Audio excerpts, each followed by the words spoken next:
लंबे समय से प्रोस्टेट कैंसर से पीड़ित मरीज को रेडियोथेरेपी से Adinath Medicity cancer and super speciality centre unit of B R Shastri hospital में सफल इलाज मिला। पीड़ित पारस बाकलीवाल ने बताया कि कुछ समय पहले प्रोस्टेट से संबंधित समस्या सामने आई थी, जिस पर इलाज करवाया तो संबंधित अंग में कैंसर होने की बात सामने आई। पीड़ित ने बताया कि कैंसर का पता लगने के कुछ समय पश्चात आदिनाथ हॉस्पिटल के senior radiation oncologist doctor Rajeev Srivastava से संपर्क किया और शुरुआती परामर्श लिया। डॉक्टर ने पीड़ित को रेडियोथेरेपी करवाने की सलाह दी। डॉक्टर के निर्देशानुसार पीड़ित ने कैंसर का इलाज रेडियोथेरेपी के अनुरूप करवाया। पीड़ित को मात्र 28 रेडियोथेरेपी से कैंसर से राहत मिली।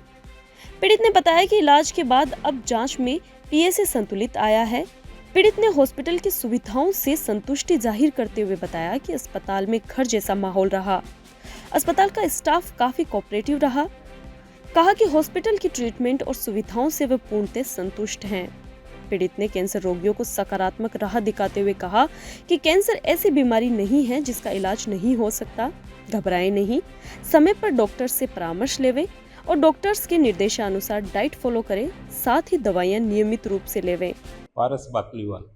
पारस जी, क्या आपको हुआ था और कौन से हॉस्पिटल में आपने ट्रीटमेंट लिया? सबसे पहले मुझे प्रोस्टेट की दिक्कत हुई थी, तो उसके लिए मैंने डॉक्टर कुलदीप शर्मा के यहाँ से इलाज लिया था। जी। फिर उसके बाद उन्होंने बायोप्सी के लिए मेरा पार्ट भेजा, तो उसमें वो कैंसर डिटेक्ट हो गया। जी। उससे पहले उन्होंने जब मेरी एमआरआई कराई तो उसमें डिटेक्ट नहीं हुआ था। तो फिर उसके बाद वो उसमें डिटेक्ट होने के बाद फिर जयपुर में जाके पेट स्कैन करवाया।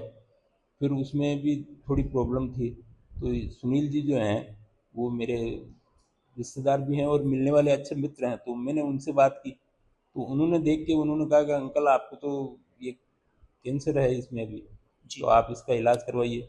फिर मैं यहाँ आया, डॉक्टर राजीव श्रीवास्तव जी से मिला। जी। उन्होंने देख के उन्होंने कहा, अंकल आपको इलाज करवाना पड़ेगा और इसमें आपकी रेडियोथेरेपी होगी। रेडियोथेरेपी के बाद में आपको ठीक हो जाएगा। मैंने कहा, जी रेडियोथेरेपी में कोई दिक्कत आएगी? उन्होंने कहा, कोई नहीं, आप जो नॉर्मल लाइफ जी रहे हैं वैसी जीनी है, आपको कोई दिक्कत नहीं होगी बिल्कुल भी, और आप रेडियोथेरेपी करवा लीजिए। जी। तो उसके बाद रेडियोथेरेपी कराने के बाद अभी मैं बिल्कुल ठीक हूँ।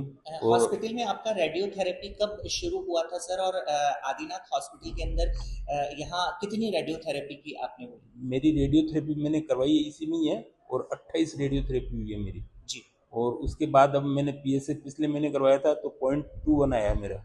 जी। और अभी इस महीने कल करवा के आया हूँ मैं पीएसए, वो भी 0.2 आया है। और अभी मैं डॉक्टर साहब को दिखा के आया हूँ, तो उन्होंने कहा बहुत बढ़िया, आपका जो रूटीन चल रहा है वो बहुत बढ़िया है, और आप अपने डाइट वगैरह उसी तरीके से रखिए, कोई दिक्कत नहीं होगी। अगले महीने फिर आपको सीटी स्कैन कराएंगे, पेट स्कैन, जी। और उसके बाद फिर बताएंगे अभी। पतलीवाल जी, आदिनाथ कैंसर मेडिसिटी के अंदर आपकी 28 रेडियोथेरेपी हुई। जी। डॉक्टर राजीव श्रीवास्तव जी के सुपरविजन में ट्रीटमेंट आपका लंबे समय तक चला। यहाँ हॉस्पिटल की व्यवस्थाएं, हॉस्पिटल का स्टाफ, डॉक्टर का व्यवहार, हॉस्पिटल की सारी चीजें कैसी रही? मुझे तो ये समझिए ऐसा लगा जैसे मैं कहीं किसी हॉस्पिटल में नहीं, घर की जैसी जगह जा रहा हूँ। और यहाँ टाइमली मेरे को उन्होंने 10 बजे का स्लॉट दिया था कि आप 10 बजे आ जाइए, आपका नंबर लग जाएगा। मैंने उनको कहा था कि आप मुझे जल्दी वाला स्लॉट दीजिए। तो जो वहाँ काम करने वाले, नाम तो मैं नहीं जानता उनका, लेकिन उन लोगों ने बहुत कोऑपरेट किया, और आते ही दूसरा तीसरे नंबर पे मेरा नंबर आ जाता था। जी। और बहुत अच्छा व्यवहार रहा उन सभी लोगों का। और विशेषकर यहाँ दिनेश जी का व्यवहार भी मुझे बहुत कोऑपरेटिव लगा। मैं ये कह रहा हूँ कि कैंसर ऐसी बीमारी नहीं है जो जिसका इलाज नहीं हो सकता हो।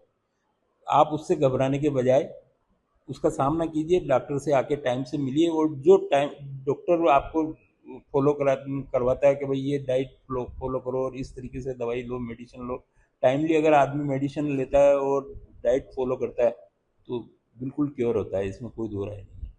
आदिनाथ हॉस्पिटल की सुविधाओं से आप पूर्ण बिल्कुल संतुष्ट हैं? बिल्कुल संतुष्ट हूँ मैं।